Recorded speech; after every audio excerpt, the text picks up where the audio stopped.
Bienvenidas, bienvenidos a este ciclo audiovisual denominado Refundar lo Público, Desafíos del Campo Democrático, un ciclo audiovisual producido por la Facultad de Ciencias Sociales, en el que nos proponemos discutir los ataques a lo público, los ataques a las políticas públicas a partir de la asunción del nuevo gobierno presidencial del presidente Javier Milei. Mi nombre es Santiago Martínez Luque y estaré intentando facilitar las conversaciones que vamos a tener en el día de hoy. Seguramente nos están viendo a través del canal oficial de YouTube de la facultad o escuchando a través de nuestro Spotify. Como siempre, les invitamos que si les gustan nuestros contenidos, lo compartan, lo hagan circular. Desde ya, muchísimas gracias por eso. En este quinto episodio tenemos dos invitados, como es de costumbre. Por un lado, Hayeli Burijovic, vicedecana de nuestra Facultad de Ciencias Sociales. Bienvenida. Hola, ¿qué tal? Y por otro lado, Daniel Feierstein, profesor de la Universidad Nacional de Buenos Aires, que ya presentaremos, pero primero la bienvenida. Bienvenido. Bueno, muchas gracias. ¿Cómo estás? ¿Todo bien? Todo muy bien. Bueno, en el día de hoy trabajaremos sobre el tema memoria, disputas por el pasado y políticas de derechos humanos, ¿sí? Pero antes presentar a Daniel, quien es sociólogo e investigador, especialista en el estudio de las prácticas sociales genocidas, presidió la International Association of Genocide Scholars durante el periodo 2013-2015. También es investigador principal del CONICET por el Centro de Estudios sobre el Genocidio de la Universidad Nacional 3 de Febrero. En la Facultad de Sociales de la UBA ejerce como director del Observatorio de Crímenes de Estado y como profesor titular regular de la materia Análisis de las Prácticas Sociales Genocidas en la carrera de Sociología. Como ven, más que pertinente el perfil para conversar sobre memorias, disputas por el pasado y políticas de derechos humanos en el marco del actual gobierno nacional. La costumbre que tenemos en estos episodios, Daniel, te cuento, es que la primera pregunta se la hacemos a Hayeli, porque un poco hay que contarle al entrevistado y a quienes nos están viendo de qué va este ciclo de refundar lo público impulsado por la Facultad de Ciencias Sociales y qué tiene que ver esta idea de refundar lo público con el tema que nos ocupa hoy. Bueno, antes que nada agradecer la visita de Daniel, su presencia, nos honra profundamente. Bueno, contarles un poco sobre este ciclo de la Facultad de Ciencias Sociales de Refundar lo Público, que bueno, va a enmarcar nuestra conversación, contarle que el año pasado, cuando asumió el nuevo presidente, pero ya lo veníamos pensando y teniendo una visión autocrítica, pensando en las ciencias sociales críticas, pensar, bueno, qué estaba sucediendo con lo público, con nuestros proyectos colectivos, con nuestras convicciones, con nuestras apuestas en relación a la vida en común.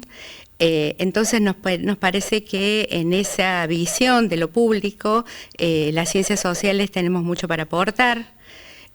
También pensar que en este marco de un país fragmentado, tenemos investigaciones sobre las desigualdades, un país desigual, donde con el aumento de la pobreza, donde la democracia también tiene, bueno, también promesas incumplidas de la democracia. Bueno, necesitamos pensar una refundación o por lo menos revisitar estas convicciones, estos proyectos, estas propuestas. Y entonces hay esta idea de refundar lo público, pero que sobre todo lo que queremos es como sostener la cuestión que también sostienen las ciencias sociales críticas de la transformación de la realidad, los proyectos colectivos pero emancipadores. Entonces también proponernos activar, digamos, y en eso, bueno, también la cuestión de la política, ¿no? Entonces, en esas tres cuestiones, lo público, la refundación, nuestra mirada crítica hacia eso y una apelación a qué significa esto de refundar activamente y, bueno, esto en el marco de que el año pasado también nos pronunciamos, digamos, por una facultad abierta, reflexiva, movilizada.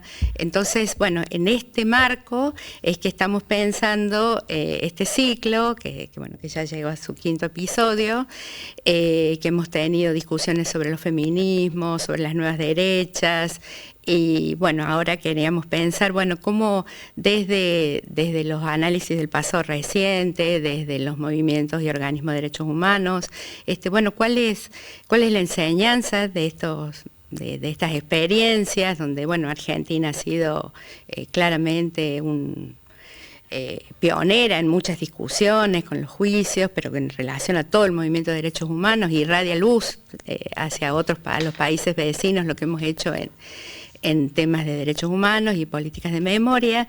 Entonces, bueno, cómo reconstruimos, cómo pensamos nuestra comunidad, nuestros proyectos colectivos a partir de estas experiencias, ¿no? Entonces, bueno, me parece que es un poquito como para empezar nuestra conversación. Sí, y convidarte también a que nos cuentes cómo te suena esta idea de refundar lo público también desde las políticas de memoria, ¿no?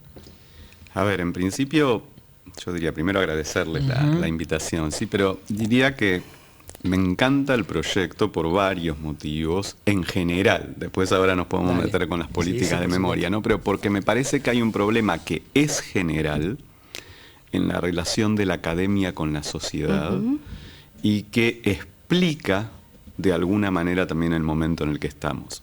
Y después nos podemos meter en cómo ese problema se juega en las políticas de memoria, que también se juega. Perfecto.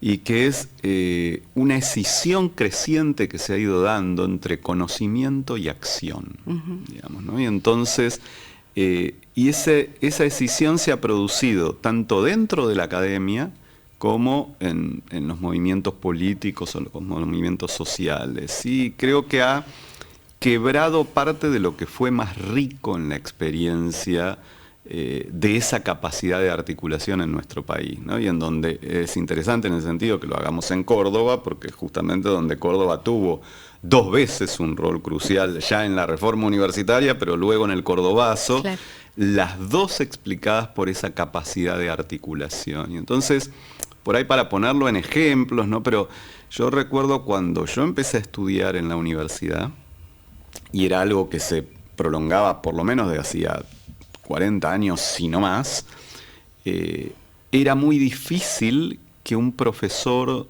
de sociología no tuviera una participación política significativa en la vida social, y una participación política en distintos lugares, ¿sí? No con posicionamientos homogéneos, los había de distintas características, ideologías, posicionamientos, pero sí que era parte de lo que generaba respeto en los profesores más consagrados, podríamos decir, tenía que ver con que era difícil construir ese respeto sin una participación política. Cuando uno mira los últimos 30 años, diría, el fenómeno que se ha dado es casi el contrario. Esto es, que hay como una asunción de la academia como un ámbito de neutralidad, y donde la participación en la vida política de nuestra sociedad sería un lastre para el trabajo académico, como que comprometería esa supuesta neutralidad. Una fuente de estigma incluso, claro, muchas veces, ¿no? Eso desde el punto de la academia, digamos, ¿no? Y no lo estoy diciendo por lo que pasó después, sobre todo desde mediados del gobierno de Macri, pero que uno lo ve en el gobierno de Milei, de la acusación, de adoctrinamiento, sino que estoy diciendo algo más profundo y que comienza antes, que es desde nuestra propia academia, esta lógica de... yo recuerdo que una de las acusaciones más fuertes que he sufrido los últimos 25 años era que soy el intelectual de los organismos de derechos humanos, pero claro, no dicho como algo que podría dar prestigio u orgullo, sino dicho como acusación, como diciendo, claro, ese trabajo no sería igualmente serio. Entonces, a mí me parece que esto es un problema, cuando además es interesante que yo he sido infinitamente más crítico de los organismos de derechos humanos que gran parte de la academia, pero lo que pasa es que es una crítica desde podríamos decir desde el trabajo conjunto, no es una crítica desde la afuera. Y en el movimiento social ha pasado algo parecido, que es esta idea de la construcción del conocimiento como algo abstracto que no tiene vinculación con las necesidades de los movimientos políticos y sociales. Entonces, así como podríamos decir, está el mito de la ciencia neutral, que hay infinidad de trabajo, ya está resuelta la cuestión teórica con respecto a la imposibilidad de esa neutralidad, que no quiere decir la imposibilidad de una objetivación, pero objetivación no es neutralidad. Del otro lado está la idea de la universidad de la calle, que juega como en espejo con la idea de, bueno, para actuar no necesitamos, yo me formé en la universidad de la calle y entonces, ¿qué me va a enseñar esa ciencia que no tiene nada que ver con nosotros? Y entonces un desprecio por el conocimiento crítico, que era lo que decía Hegel como herramienta a recuperar, que creo que ha empobrecido a ambos actores, digamos, ¿no? En términos, ha empobrecido a la academia porque sin un involucramiento, no solo que es ilegítimo en términos éticos, sino que es pobre en términos de conocimiento. Esto es imposible conocer desde afuera. Digamos, o sea, para conocer hay que tener ese doble juego de estar participando de aquello que uno conoce y producir ese distanciamiento crítico en ese proceso de conocimiento, pero que es el distanciamiento crítico de uno mismo.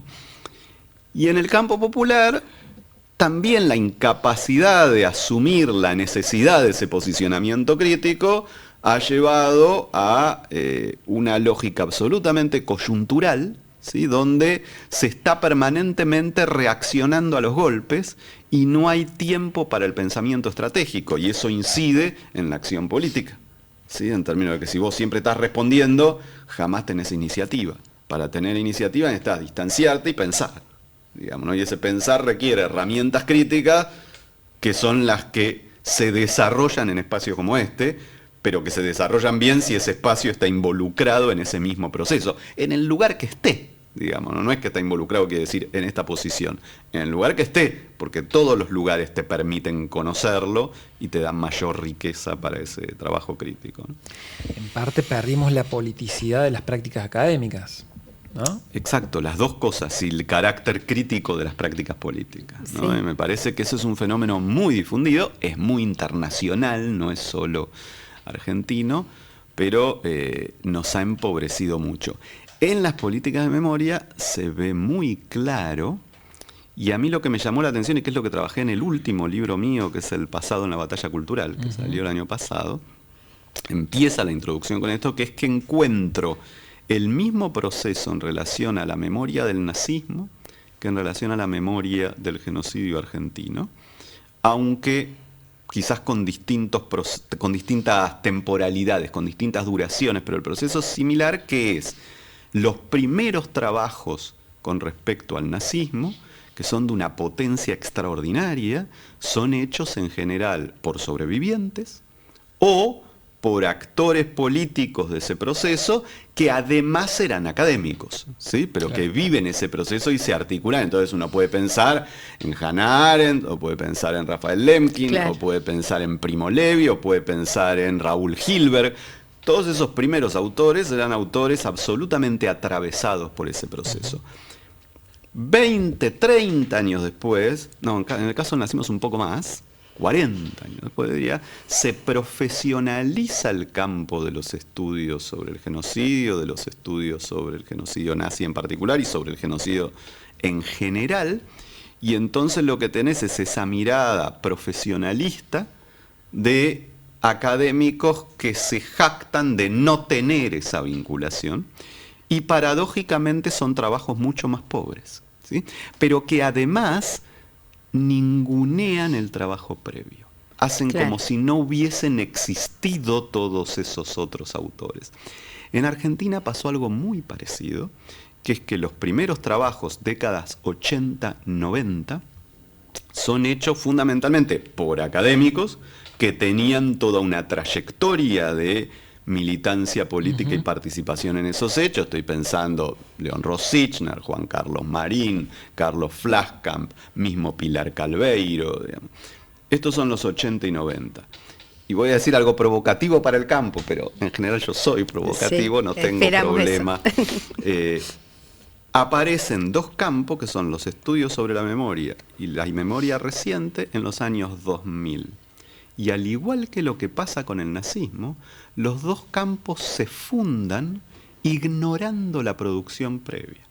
Entonces incluso dicen, este campo se ha fundado, y entonces resulta que los que empiezan a escribir en los 2000, que no tienen ese lazo, en muchos casos por cuestiones generacionales, pero en otros no, y es interesante que son personas de las que no se conoce qué era de su vida en los años 70, aunque, por eso digo, en uno o dos casos, porque la mayoría son muy jóvenes, pero en los que no, es una buena pregunta decir qué hacía, porque de todos los demás sabemos dónde estaban, ¿sí? ¿Dónde estaban en los años 70? Porque la historia te atraviesa, entonces no es menor saber dónde estabas para entender lo que producí, ¿no? Entonces se dio en los dos fenómenos de la misma manera, que es esta profesionalización con un carácter neutro, ¿sí? Con un jactarse de ese carácter neutro como herramienta de seriedad y con un, por eso me parece que es un término lunfardo, pero me parece que es muy preciso este término de ninguneo, que es no discutir. Porque discutir es legítimo, uno podría decir la producción de los 80 y los 90 tiene tales aportes, tales problemas, nosotros nos distanciamos así, eso es totalmente legítimo, sino ninguneo, esto es, no existen las obras de Duhalde, las obras de Marín, las obras de Rosichna, las obras de Cavice, Basualdo y Aspiazu, digo, todos esos trabajos de los 80, 90... No se recuperan. No, es como si nunca se hubieran escrito. A mí me parece que esto que estás planteando vos en relación, bueno, nosotros conversamos mucho sobre tener una facultad en contexto, con contexto, ¿no? Donde, bueno, las trayectorias académicas están muy ligadas también a las trayectorias políticas, en los organismos, en las militancias. Me parece que, bueno, tenemos como un perfil dentro de nuestros profesores que están muy ligados a estas luchas, ¿no? Y me parece que también hacemos una reflexión ahí en relación a lo que se entiende por extensión, ¿no? Que esto un poco, no podemos separar, digamos, la práctica, digamos, de docencia, de investigación, de la práctica de extensión. No son cuestiones... O sea, esto de pensar y actuar son un solo verbo, digamos, así un poco lo que estábamos como pensando. Y también me parece que esto que vos decís se relaciona mucho también con el antiintelectualismo del gobierno actual, ¿no? Me parece que bueno, se relaciona con esta mirada también que vos estás planteando también desde los movimientos, pero también hay un embate de la política, ¿no? del Estado del gobierno actual en contra también de los intelectuales, y eso me parece que también profundiza esta dicotomía, ¿no? que bueno, nos empobrece tanto al campo académico como al campo de las organizaciones. Claro, que por eso decía que es un proceso más profundo, porque Sí. ese intelectualismo no nace con el gobierno de Milei. No. Ese antiintelectualismo es previo y está muy instalado en un montón de fracciones del movimiento político, de los movimientos sociales. Entonces lo que va a hacer el gobierno de Milei es sacar las consecuencias de una construcción que fue previa, y a su vez ese antiintelectualismo se puede montar en esa escisión de la academia de su articulación con la sociedad. En la discusión, discusiones que dimos en los 80, 90, que yo siento que hemos perdido en la universidad con respecto a la autonomía universitaria. ¿Sí? Creo que hubo una concepción absolutamente neoliberal de la autonomía que terminó generando este resultado, que es la autonomía cuando se desarrolló en el proceso de construcción de la autonomía universitaria, la autonomía del poder político en cuanto a la capacidad de gestión y administración de las universidades y en cuanto a la libertad de cátedra y la posibilidad, pero no es una autonomía de la sociedad. Claro. En relación a que yo investigo lo que quiero sin explicar cuál es la utilidad social de mi investigación, ¿no? Y esta es una discusión que se dio, recuerdo, por lo menos en la Universidad de Buenos Aires, lo recuerdo con mucha fuerza, una discusión de los 90 y principios de los 2000 muy fuerte, que perdimos, que se vinculaba a la importancia de las áreas de extensión, como decía Hayek, y la extensión como parte de la tarea fundamental de un investigador, de un docente investigador, y esta idea de... otra vez, querer suponer que hay una lógica de neutralidad, entonces vos tenés en la evaluación de proyectos o en la evaluación de becas, tenés solamente la mensura de las conquistas individuales del candidato o de los miembros del proyecto. Pero, ¿Qué pasa con la utilidad? ¿Es lo mismo que el Estado con recursos públicos financie cualquier cosa? Por más que ese becario tenga un desarrollo importante en sus temas, ¿o qué porcentaje? Porque uno podría decir, bueno, puede haber un porcentaje de temas libres, pero es un porcentaje menor. La sociedad argentina hace un enorme esfuerzo para financiar la investigación pública. Esa investigación pública debe estar articulada con necesidades, debe explicar cuál es su articulación con las necesidades sociales. Creo que eso se fue perdiendo y claro, después lo recupera esta derecha antiestatal en términos de manera decir, peyorativa. Claro, en términos de decir, bueno, ¿a quién le sirve esta investigación o esta otra? Pero es algo que es una discusión que no nos hemos dado, más allá que a veces lo retoma mal, porque difama, porque distorsiona, pero porque simplifica, pero creo que es una discusión legítima. Hubo algunas líneas, líneas prioritarias, proyectos estratégicos, hubo algunas formas también. de fortalecimiento mismo, en pandemia se abrieron líneas, pero fue que siempre tampoco pequeño, impactan en poquito. políticas públicas. Tampoco es que hay una articulación entre la universidad y el Estado para que eso impacte en políticas públicas. Exacto, ¿no? porque además es esto, no es solo financiar, sino generar ese lazo que permita ese impacto. Y en pandemia se vio así todo que había muchísimos científicos, lo que aprendí yo en pandemia en los grupos transdisciplinarios que se crearon para poder intervenir en esa realidad donde tanto nos necesitaban fue impresionante, porque además todos dejamos de hacer lo que estábamos haciendo. No, todos no, voy a corregir. Algunos dejamos de hacer lo que estábamos haciendo porque entendíamos la urgencia del momento. Pero, por ejemplo, en sociales fue todo un debate, porque sociales tenía la percepción mayoritaria de que las sociales llegan después y que entonces la tarea de las ciencias sociales era, en todo caso, mensurar el impacto de la pandemia, el impacto social de la pandemia, sin entender que la pandemia es fundamentalmente un hecho social y que por lo tanto no es que venía, después también, pero en el momento la ausencia de sociólogos y psicólogos en un espacio de decisión fue crucial para gran parte de los errores cometidos por la política de salud en Argentina, porque una pandemia es mucho más un hecho social que un hecho biológico. Claro. Entonces necesitaba saber, para determinar cómo se va a mover la población, necesitas a alguien que entienda cómo se mueve la población y qué le pasa en la cabeza a la población que define cómo se mueve. Claro, y es tan importante que cómo circula el virus. Digamos. Decíamos eso, que solo el virus es biológico, todo lo demás es social. ¿Lo puedo traer a las políticas de memoria? Sí, yo quería decir una cosita más en relación a esta relación entre la producción del conocimiento, bueno, el tema de la incidencia en las políticas públicas. Me parece que la relación entre la producción del conocimiento y los decisores, los funcionarios, no es autoevidente, digamos, es una relación que hay que construir, y entonces, bueno, esta disociación que también vos ves en el campo social y también en relación con los decisores de políticas públicas, me parece que también está impactando en estas discusiones sobre lo público, sobre la estatalidad, ¿no? La cooptación de lo privado en relación a la estatalidad. Parece que esas también son discusiones que son importantes incluirlas en esta cuestión de refundar lo público, ¿no? Como, así como decíamos antes de entrar... Vamos a tener que hacer otro episodio sobre esto.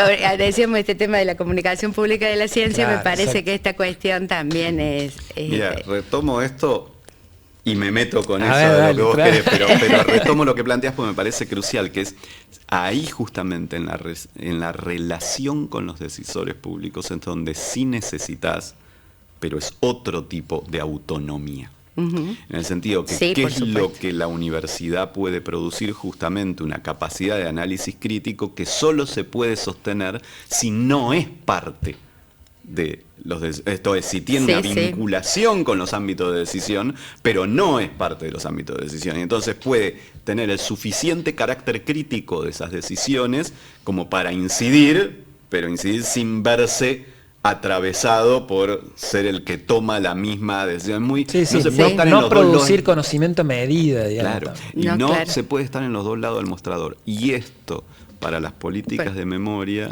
fue un problema serio de la experiencia kirchnerista. O sea, me traes la imagen de los dos lados del mostrador y vamos a políticas de memoria. Exacto. Y que me parece que ahí hubo una confusión muy fuerte entre el rol, hablábamos de la universidad, ahora podríamos hablar de los organismos de derechos humanos, el rol de un organismo de derechos humanos y el rol del aparato estatal.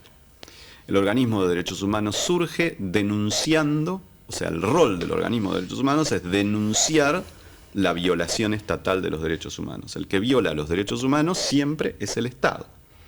Los puede violar más, los puede violar menos, los viola siempre. Y parte del sentido de los organismos es ser capaz de señalarlo. Hay una parte que puede ser legítima de lo que ocurrió en esos primeros 2000 y hay una parte que creo que es el problema y que es ilegítimo. La parte que puede ser legítima es que uno podría decir, bueno, el aparato estatal de los organismos de derechos humanos, pero para el caso podríamos decir de la universidad también, o de los movimientos sociales, o de donde fuera, puede reclutar cuadros técnicos.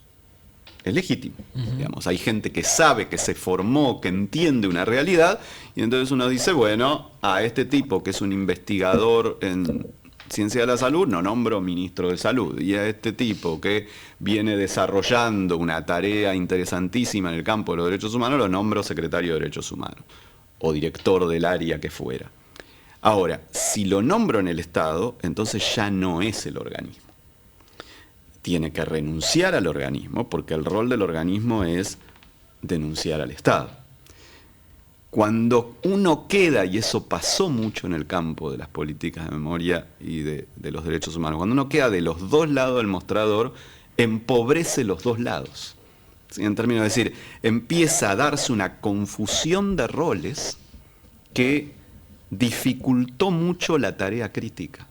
¿Sí? Entonces creo que muchos de los errores, de los problemas que se cometieron en políticas de memoria, tuvo que ver con la incapacidad de discutir, con que había un movimiento de derechos humanos que en algunos de sus organismos, al ser dependiente y articulado de la decisión estatal, tenía serios problemas para desarrollar el rol crítico de la función estatal. Y entonces, ¿quién lo desarrolla? Y entonces lo que pasa es que cuando alguien se equivoca, es esto de nadie le quiere decir al rey que está desnudo, digamos, ¿no? O sea, no hay una voz que pueda plantear, no, esto es un problema. O en todo caso la subo, porque si no seríamos injustos si decimos que esto pasó con todo el movimiento de derechos humanos, que no fue así, pero pasó con sectores muy potentes del movimiento de derechos humanos. Y entonces en ese sentido empobreció esa capacidad crítica y a su vez aquellos que la ejercían eran calificados de opositores y obstruccionistas, y entonces esto nos generó montones de errores, que ahora si quieren nos metemos para charlar algunos, que creo que muestra cómo en un momento donde la sociedad argentina tenía esa capacidad de discusión, porque estaba mucho más enfrentada al aparato estatal, hubo muchísima más potencia y originalidad porque se discutía mucho, y siempre aprendemos cuando discutimos, porque cada uno conoce cosas distintas y va tirando sobre la mesa y nos hace pensar y nos interroga sobre lo que estamos haciendo y lo vamos haciendo mejor. Cuando esas decisiones se toman de modo vertical desde el aparato estatal y sin mucha capacidad de discusión, la capacidad de error se multiplica muchísimo. Te pregunto, y ahí te doy la palabra, Hashi. Esta discusión o esta escena en la que se quedó de los dos lados del mostrador en las políticas públicas de memoria, ¿te parece que también debilitó la discusión pública o la valoración social sobre las políticas estatales de memoria y de los organismos públicos? Y en parte, si eso fue así, ¿qué impacto tuvo para lo que vino después o para lo que estamos viviendo ahora, que es la discusión? Y parece que tuviéramos que discutir todo de vuelta o relegitimar la discusión pública en torno a estas cuestiones. Totalmente. Si vos decís, sí, debilitó totalmente, y hay indicadores donde podemos ver eso, digamos, ¿no? Pero ¿por qué? Porque la potencia del movimiento de derechos humanos estaba en su carácter plural políticamente hablando. Entonces los organismos estaban integrados, no eran apolíticos, ni siquiera eran apartidarios. Los partidos políticos participaron en los organismos de derechos humanos, pero no es que el organismo tal era del partido tal. El único caso histórico, porque es el más antiguo que tenemos en Argentina, es el de la Liga, que era una organización del Partido Comunista, pero que a su vez No, una organización No, creada por el Partido Comunista, claro. pero no es que todos los miembros de la Liga eran del Partido Comunista. Pero la Liga es de los 30, todos los organismos se van a crear a partir de los 70, que son todos los otros, son organismos plurales políticamente. Entonces, en el mismo organismo, la Asamblea, el CELS, madres, familiares, abuelas, hijos, vas a tener peronistas, vas a tener miembros de la izquierda, vas a tener radicales, incluso en algunos de los organismos, miembros de partidos provinciales o partidos de derecha democráticos. Eso le daba mucha potencia porque era, en esto estamos de acuerdo. Después discutimos en todo lo otro, en esto estamos de acuerdo. Cuando el movimiento de derechos humanos vira a ser comprendido como una rama del kirchnerismo, te pone el techo del kirchnerismo. Esto es, aquel que el kirchnerista lo avala, aquel al que no le gusta el kirchnerismo tiene que estar en contra. Y entonces, decía indicadores, todavía 2012, pensamos que bastante tardío ya, en un trabajo que hizo la Facultad de Sociales de la UBA, con el nivel de apoyo a las medidas del kirchnerismo, la que por lejos destacaba como la primera era la reapertura de los juicios, con el 82% de apoyo. ¿En todo el país? En todo el país. Eso significa que muchísima gente que en el mejor momento del kirchnerismo, 2011, no lo había votado, 54%, esto quiere decir que no lo iba a votar nunca o casi nunca, sin embargo, en esto estaba de acuerdo, ¿no? Esa cifra va a caer 30, 40 puntos muy rápido en los años siguientes, producto de esa identificación que Macri va a captar muy bien con la frase del curro de los derechos humanos. Esto es, que las acusaciones de corrupción al kirchnerismo se trasladan al movimiento de derechos humanos porque es visto como lo mismo, pero generado por el propio movimiento. Si vos tenés que figuras centrales del movimiento van permanentemente a los actos de lanzamiento de campaña de una fuerza política, entonces parece que el movimiento es parte de esa fuerza política, digamos, ¿no? Me parece que ahí hubo un entrecruzamiento muy complicado y que efectivamente debilitó ese proceso, lo empobreció porque impidió la capacidad crítica que te da esa autonomía y debilitó en términos de que lo redujo a lo que podía construir una fuerza política, que siempre es mucho más limitado de lo que puede construir una fuerza plural, ¿no? A mí me parece que, volviendo a la pregunta, digamos, del refundar lo público, me parece que la cuestión de la autonomía crítica, digamos, esta es la autonomía relativa, porque no es autonomía en relación a los problemas públicos, sino a las construcciones y a las necesidades, sino una autonomía del tipo que vos estás planteando, el tema de la pluralidad, el tema de la legitimidad en relación a algunas acciones, me parece pensar cómo revitalizamos, digamos, estos espacios públicos, estos proyectos colectivos. Me parece que las dos marchas en relación a la universidad pública, la marcha del 24, me parece que ahí, bueno, si pensamos cómo revitalizar, cómo refundar lo público, tenemos como mojones desde donde poder, bueno, pensar esta refundación con estas características que vos planteás, con absolutamente lejos de la neutralidad, pero con pluralidad y autonomía. Me parece que bueno, nos permite tomar algunas líneas, digamos, ¿no? Y la otra cosa que quería plantear, que me parece que si bien nosotros nos planteamos este ciclo en función de, bueno, de la asunción del gobierno de Milei, claramente no estamos hablando del gobierno de Milei, sino todas estas otras transformaciones que vos señalas, que ya estaban en la sociedad más allá de Milei, digamos, ¿no? Que, bueno, todavía tenemos que ver cuál es el devenir de este gobierno, ¿no? Sí, yo pensaba en relación a esta baja del apoyo social a las políticas de memoria en relación con lo público. ¿Cuánto de público tienen las políticas de memoria, ¿no? Porque en definitiva es cuánto queda involucrada la sociedad en términos de una discusión que por ser puesta en lo público no necesariamente es apropiada como tal, ¿no? En ese sentido.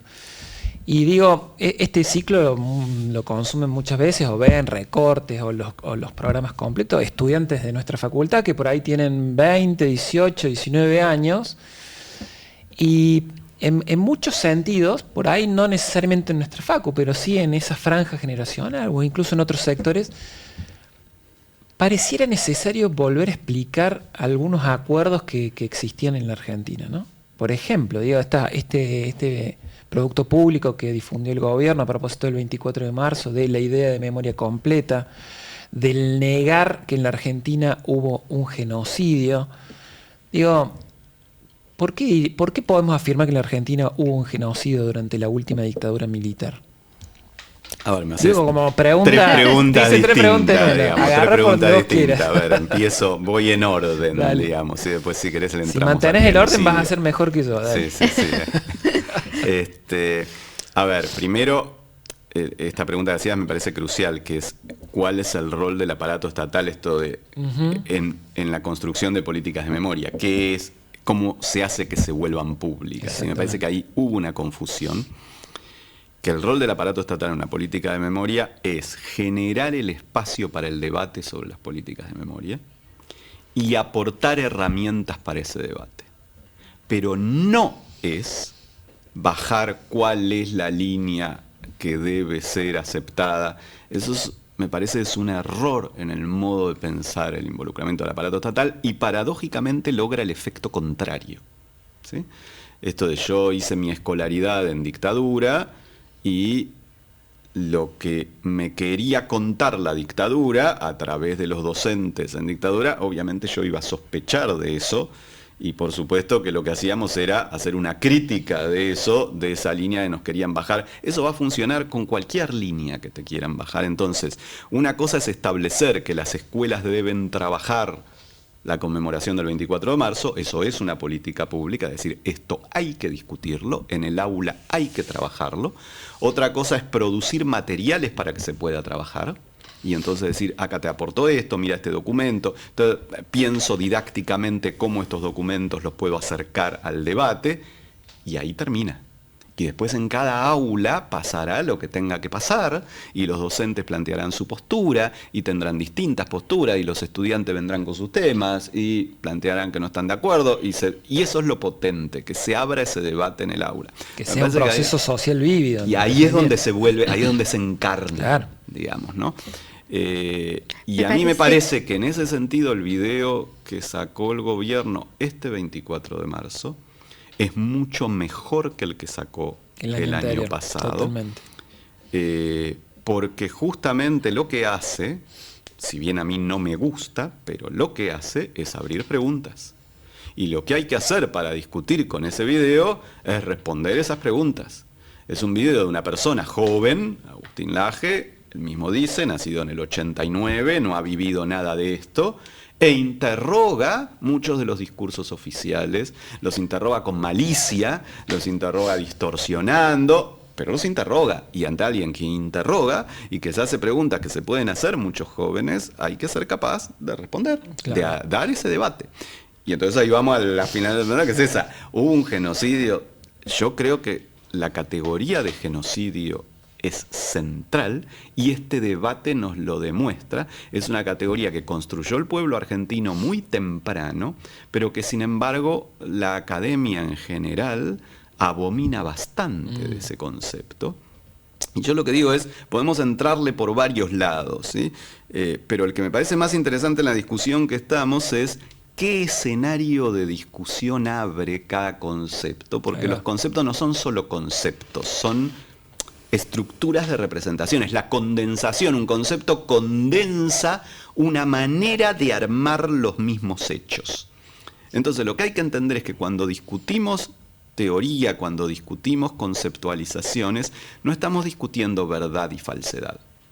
Las teorías y las conceptualizaciones se pueden construir con los mismos hechos. Verdad y falsedad cuando alguien te dice en la Argentina no hubo desaparecidos.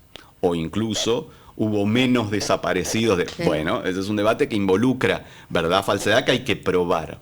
Ahora, cuando vos debatís si en la Argentina hubo genocidio, guerra, terrorismo de Estado, crímenes contra la humanidad, no estás discutiendo verdad, falsedad, estás discutiendo los mismos hechos que todos reconocemos. ¿En qué estructura de sentido los organizamos? Y entonces ahí el problema que hemos tenido es que en estas discusiones que se saldaron sin esa capacidad crítica, porque nunca se dieron en la sociedad argentina con suficiente riqueza, de decidir que ahora a esto le decimos terrorismo de Estado, generamos un escenario de discusión en donde la disputa con planteos como el video es tremendamente difícil. Porque el concepto más problemático para discutir, que es la equivalencia entre lo realizado por las organizaciones insurgentes y lo realizado por el Estado, es lo que más claramente aparece cuando uno dice terrorismo. Cuando uno dice, instala la discusión y dice, vamos a discutir sobre el terrorismo de Estado, la primera pregunta es la que hace Laje en el video y va a decir, ¿y con el otro terrorismo qué vamos a hacer? Entonces esa es una manera de entrar a la discusión.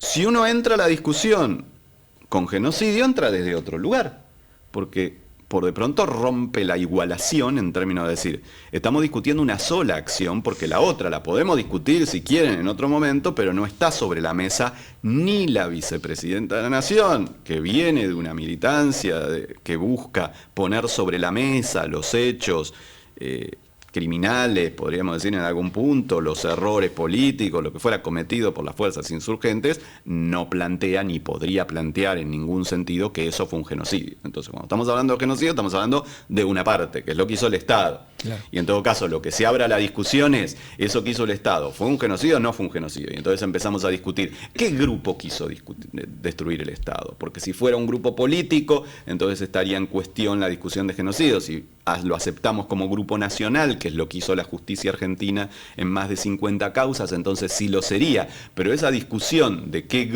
tipo de grupo fue lo que el Estado quiso destruir es una discusión infinitamente más rica y más potente que la discusión de igualación entre lo que hizo la insurgencia y lo que hizo el Estado, porque además lo que también aporta la discusión sobre genocidio es decir, la insurgencia fue una excusa para otra cosa.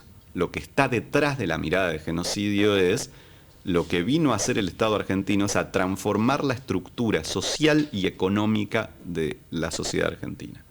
¿Sí?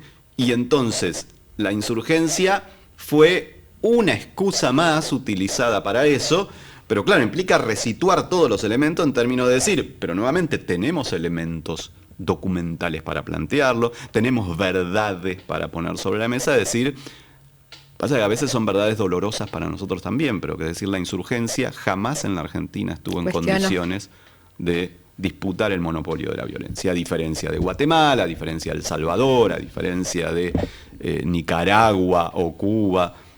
En la Argentina eso no fue así. Y entonces eso nos sirve para ese debate, de decir, podemos hablar, yo creo que pasados tantos años, tenemos que hablar de alguna de las acciones cometidas por la insurgencia, de los problemas que son esas acciones. Nosotros también tenemos que hablar que una fuerza que se considera representante de los trabajadores asesina al secretario general de la Confederación de Trabajadores es un sinsentido. Uno diría, bueno, ¿cómo puede ser, más allá después de discutir si el asesinato político es aceptable o no, en qué condiciones, pero también uno puede discutir qué pasa cuando el movimiento político principal de la Argentina está proscripto por más de 20 años, qué pasa cuando no hay posibilidad de expresarse democráticamente, qué ocurre políticamente, pero todos esos debates no es lo mismo que sean el centro del debate, a que sean un costado del debate, de decir, todo eso lo podemos discutir, pero primero quiero saber cómo se reconfiguró la sociedad argentina a través del terror, y eso lo hicieron unos, no lo hicieron otros, y lo hicieron unos más allá de lo que hiciera la insurgencia, porque el reglamento de operaciones psicológicas del ejército argentino se sanciona en noviembre del 68, cuando no hay organizaciones armadas en la Argentina. ERP y Montoneros se van a fundar después. Entonces, digo, me parece que es esto. Los conceptos por eso no son una preocupación abstracta de la teoría. Inciden en qué discusiones abrimos, qué discusiones cerramos, dónde ponemos la lente. ¿Sí? Sí, además me parece que parte, digamos, de la cuestión de cómo revitalizar la discusión de lo público, parece que las respuestas muchas veces fueron clausurar la discusión, ¿no? Cuando la discusión pública en relación a cuando esto es cosa juzgada. Digamos. La vitalidad que nos dio los juicios y el lugar de la Argentina en relación a los juicios no puede ser el argumento para clausurar las discusiones. Me parece que eso... Mira, lo voy a contar en dos ejemplos, uno que es exacto el que decís, pero otro cómo nos involucra adentro también, ¿sí? Uno es que es toda la discusión que se dio en el 2023 sobre la penalización del negacionismo, que me parece que hubiese sido un tiro infernal en el pie. Primero, ¿a quién le estás dando, o sea, a qué aparato judicial le estás dando el poder de determinar qué se puede decir y qué no se puede decir? Pero además porque así no se cierra ninguna discusión. O sea, el derecho penal está para penalizar conductas, no opiniones. A mí hay opiniones que me parecen espantosas. Creo que las tenemos que salir a enfrentar, creo que las tenemos que condenar. Creo que si alguien lo dice podemos establecer el repudio a que lo dice. Pero no es el derecho penal el lugar para eso. Pero fíjate cómo, incluso con otras cosas, la academia actúa igual. A mí me llama la atención al día de hoy, ¿sí?, que muchos tesistas que trabajan conmigo, o investigadores, o que quieren asumir la perspectiva de nominar como genocidio lo ocurrido en la Argentina, son obligados por los propios referatistas de la academia, de la línea dominante en la historia reciente, a tener que aclarar que el concepto de genocidio es polémico. Ahora, si usan el concepto de terrorismo de Estado, ese no es polémico. Ahora, uno diría, qué loco, ¿no? O sea, que hay visiones, vieron que Clarín titula mucho polémico cuando algo no le gusta. O sea, parece que hay visiones que hay que aclarar que son polémicas y hay otras visiones que no serían polémicas, ¿no? ¿Quién define lo que es polémico o lo que no es polémico? Yo podría decir, a mí me parece incorrecto, y podemos charlar, si quieren, terrorismo de Estado, pero jamás diría que es polémico. Claro. Me parece incorrecto.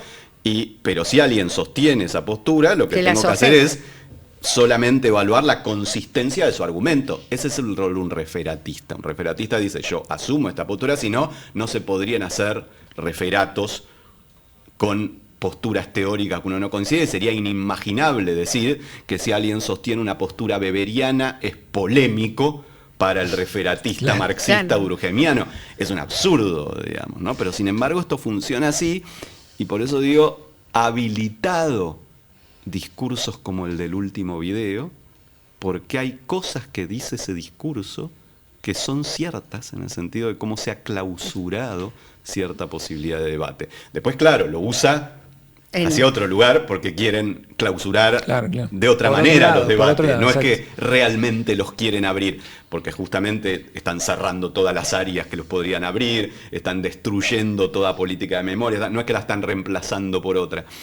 Pero digo, me parece que hay algo atendible a escuchar en términos de decir, bueno, ahí hubo un problema en creer que el rol del aparato estatal es, en política de memoria o en lo que fuera, construir cuál es el discurso correcto, digamos, ¿no? Cuando el rol del aparato estatal es abrir el debate, ¿no? Te llevo a una imagen que un poco ya traje a la conversación, porque además la he escuchado en varias conversaciones públicas a este respecto. ¿Es como si tuviéramos que volver a discutir todo de nuevo en términos de memoria y dictadura en la Argentina? Siempre. Yo digo, por ahí nos da cierto o enojo, dolor o tristeza, pero por otro lado es lógico que siempre haya que discutir todo de nuevo. Pero digo, es un punto de acuerdo que deberíamos construir, tampoco está tan claro para muchos sectores, ¿no? ¿Por qué siempre hay que construir todo de nuevo? Porque la realidad, el tiempo pasa. La realidad va cambiando. Te iba a decir, el año que viene se cumplen 50 años del golpe. Entonces, no es lo mismo los acuerdos que puede construir la generación que vivió el genocidio que la generación de los hijos, que la generación de los nietos. Y esas generaciones interactúan, pero el problema es, tenés que discutir todo de nuevo. Primero, porque hay gente nueva que llega cada vez. Segundo, porque hay gente que ya no está más. Tercero, porque los mismos que estábamos en ese momento y que estamos hoy, es una ficción que somos los mismos, no somos los mismos, nos pasaron un montón de cosas y entre esas cosas que nos pasaron puede ser que hayamos cambiado de opinión, que nos hayamos olvidado algunas cosas, que ahora incorporemos otras. Entonces siempre hay que discutir todo de nuevo y yo creo que esto lo tenía claro el movimiento de derechos humanos hasta entrados los 2000 y por eso fue tan potente y discutía todo el tiempo, ¿sí? Y cuando uno dijo, terminó, digamos, llegamos. Claro, y ahí te empezaste a empobrecer, porque nunca termina. Y por eso vos decías las consignas, Hayele, y me parece interesante que, así como contaba lo de terrorismo de Estado, y yo creo el error enorme que se cometió por no discutirlo, la consigna de aparición con vida o la realización de los juicios fueron dos momentos de enorme discusión en el movimiento de derechos humanos. Y creo que fueron tan potentes porque se dio esa discusión, y esa discusión se saldó bien porque se dio. Aparición con vida no la sostenía casi nadie en el momento que las madres lo plantearon, eran solo las madres. Y había un montón de argumentos muy atendibles para estar en contra de esa consigna. Y sin embargo, la discusión nos fue demostrando que tenía una potencia enorme esa consigna. Una vez se descubre después la potencia de ciertas cosas. La realidad es muy compleja, nadie tiene la papa en su momento, nadie puede ver todo, y por eso es tan importante discutir, porque vos ves un pedacito, yo veo un pedacito, y en esos pedacitos los ponemos sobre la mesa y tratamos de ver qué es más importante, y lo evaluamos todo, y bueno, y ahí llegamos a algo mucho mejor que si cualquiera de nosotros tres dice, yo soy el que tiene la papa, ahora todos hagamos esto, que vamos por el camino maravilloso. Además, también esto que vos decís siempre, que cuando discutimos el pasado estamos discutiendo el presente, ¿no? Me parece que eso también es una forma. ¿Por qué tenemos que seguir discutiendo esto? Me parece que es una... Es que siempre, el pasado siempre se discute para actuar en el presente, pero el presente no es el mismo. Entonces, claro, por eso tenemos que empezar de nuevo siempre también. Las veces. Porque una cosa es conectar con los problemas que tenía la democracia argentina en los años 80, y otra cosa es conectar con el fin, la caída del muro y el avance del neoliberalismo en los 90, y otra cosa es conectar con la ola que se va a dar de resurgimiento de movimientos nacional popular en América Latina a comienzos de los 2000, y otra cosa es cuando ese movimiento empieza cierta decadencia, y otra cosa es ahora con el surgimiento de las derechas neofascistas. Cada una de esas realidades te genera conexiones. Bueno, esta última es la que vamos a trabajar hoy a la tarde. Hoy a la tarde. Recién decías cómo fueron, y Hash lo traía a la mesa, cómo fueron variando las consignas del movimiento de derechos humanos, y a su vez cómo a medida que la sociedad va cambiando hay distintos puentes para atender, para construir la discusión pública con la sociedad, o por lo menos con una mayoría, nunca es con toda la sociedad. ¿Te puedo poner un aprieto? ¿Cuál sería la consigna, o por dónde tendría que ir la consigna hoy en torno a la discusión de memoria y derechos humanos? En este contexto, ¿no? De una derecha muy agresiva, antiestatista, antipública. Mira, si después arreglar los honorarios.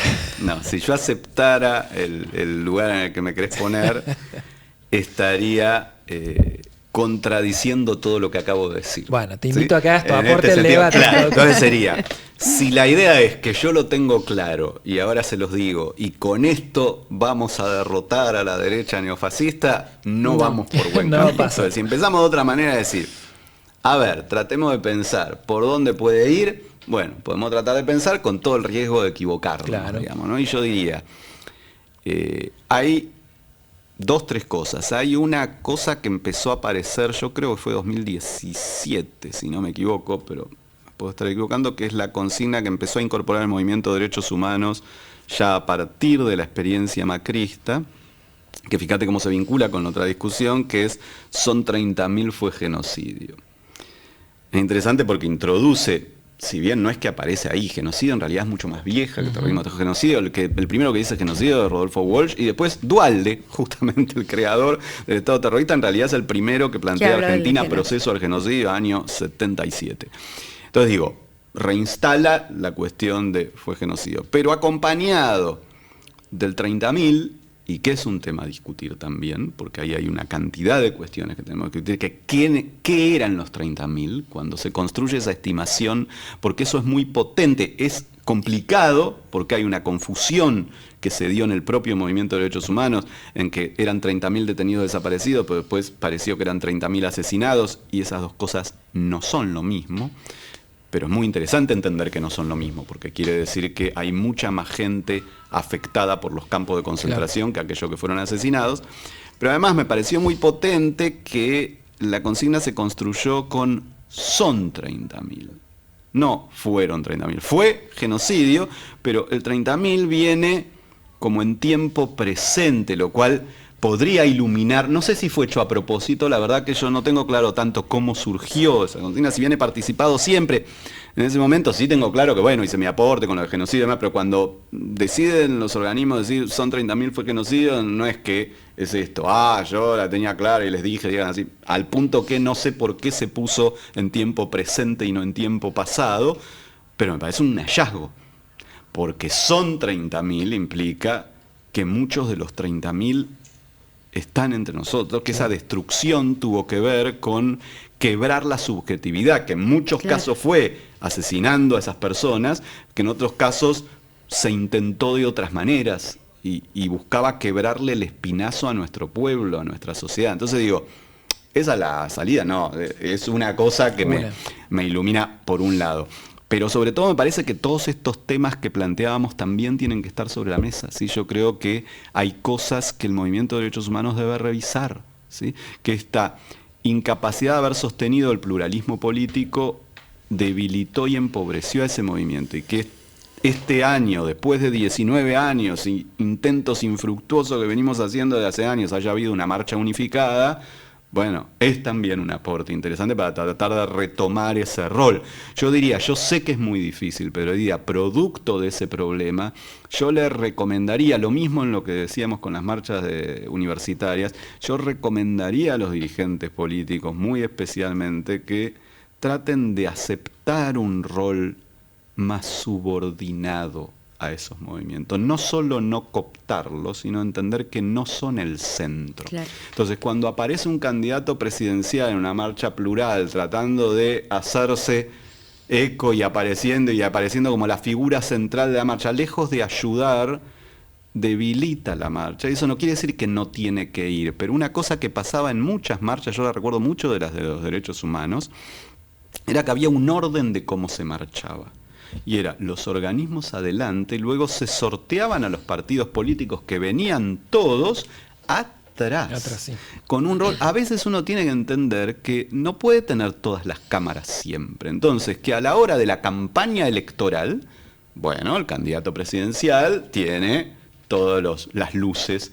A la hora del 24 de marzo, son los organismos. Las luces las tienen las madres, incluso los sobrevivientes, que tendrían que tener otro rol ya a esta altura en nuestra sociedad, los hijos, digamos, los distintos, incluso los nietes que han aparecido como organización. Esa es las cámaras están ahí. Y los dirigentes políticos acompañan atrás, ¿sí? Y uno podría decir, en la marcha universitaria, bueno, el eje lo tendrán los decanos, el CIN, los distintos representantes de la universidad, y los partidos políticos que quieran acompañar son muy bienvenidos, porque es muy necesario, no es que no pueden ir, no, deben ir, pero atrás. Esto, en estos momentos de tanto neoliberalismo, cuesta mucho esta cosa de renunciar a la alta exposición permanente y el egocentrismo permanente. Vos sabés que estamos llegando al final del tiempo previsto y siempre para el final dejamos una pregunta, no es necesariamente incómoda, pero bueno. Me gusta la incomodidad. Sí. Pero en la incertidumbre, en este contexto que muchos estamos desubicados, sin saber para dónde hay que ir, siempre a nuestros entrevistados les solicitamos que nos den, que aporten también a esta discusión de qué hacer. La vieja pregunta, ¿qué hacer en este contexto? ¿Para dónde vamos? ¿Cuáles son las 2 líneas prioritarias de acción social, política, organizada que necesitamos para fortalecer la discusión sobre políticas públicas de memoria hoy? No sé quién quiere comenzar. Bueno. Yo me quedé con voy a ligar las 2 preguntas, la pregunta anterior sobre Dale. las consignas y Tuviste tiempo para pensar la consigna, por eso. No, es que es algo que también vengo pensando. Sí. Primero me parece que la consigna de la marcha de este año, la memoria construye un país solidario, me parece que es interesante como para pensar esto. Totalmente. También de reconstruir lo público y cómo tomar las experiencias, las mejores experiencias, me parece, cómo fue la construcción de una comunidad arrasada por el genocidio, bueno, como el movimiento de derechos humanos nos interpeló a construir una nueva comunidad. Parece que eso es interesante.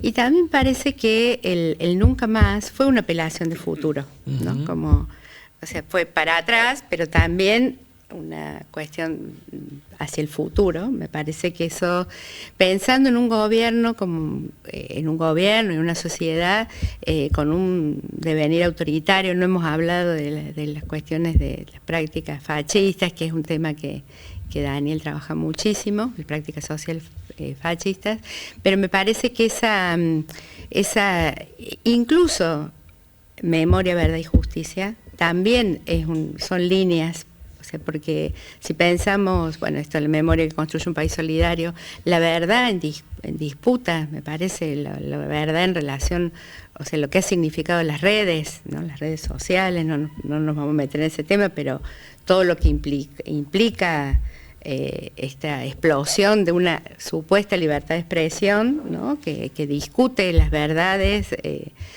y bueno, y el tema de la justicia, por supuesto, ¿no? Me parece que hay como ahí, si podemos extraer enseñanzas para esto que vos decís, para el futuro, en relación a lo que nos deja y nos sigue interpelando el movimiento de derechos humanos, me parece que pueden ir, digamos, memoria, verdad y justicia y el nunca más, son líneas no para atrás, sino para el futuro y para esto de refundar lo público. Totalmente.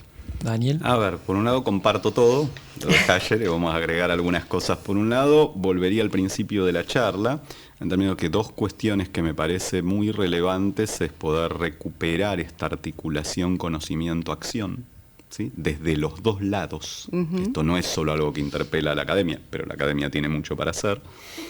Y por otro lado, esto de repensar la autonomía en términos de la necesidad de una crítica, de la capacidad crítica, pero que es una capacidad crítica al servicio de las necesidades sociales, que la autonomía no es la autonomía de hacer lo que se me canta, es la autonomía de la capacidad de interpretar críticamente esa interpelación que nos plantean.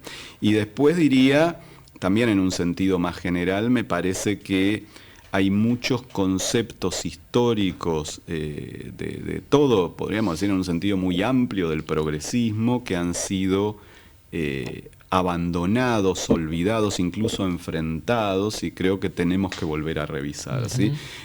Nosotros pensábamos la identidad de una manera situada y compleja. Los progresismos actuales piensan las identidades de modo esencialista, de modo victimizante. Todo esto no nos ha ayudado nada.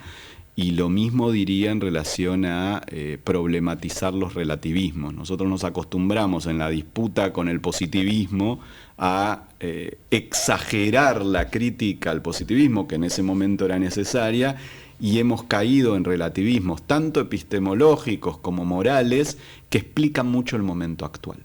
Porque si no hay verdad, entonces la fake news vale lo mismo, o la mentira vale lo mismo que el dato, el argumento, digamos, o el argumento articulado, digamos. Uh-huh. Sí, y bueno, y tenemos los terraplanistas, los antivacunas, digo, todo esto es también heredero del relativismo extremo. Y me parece que son temas que tenemos que revisar. Por decir otro, podríamos seguir montones, ¿no? Pero digo, el valor del mérito, se lo hemos regalado a las derechas, ¿sí? Con ese concepto muy problemático de lo meritocrático. El mérito era un concepto del campo popular, el mérito era lo que permitía escapar de la herencia o del dinero como modo de asignación de lugares, de bienes.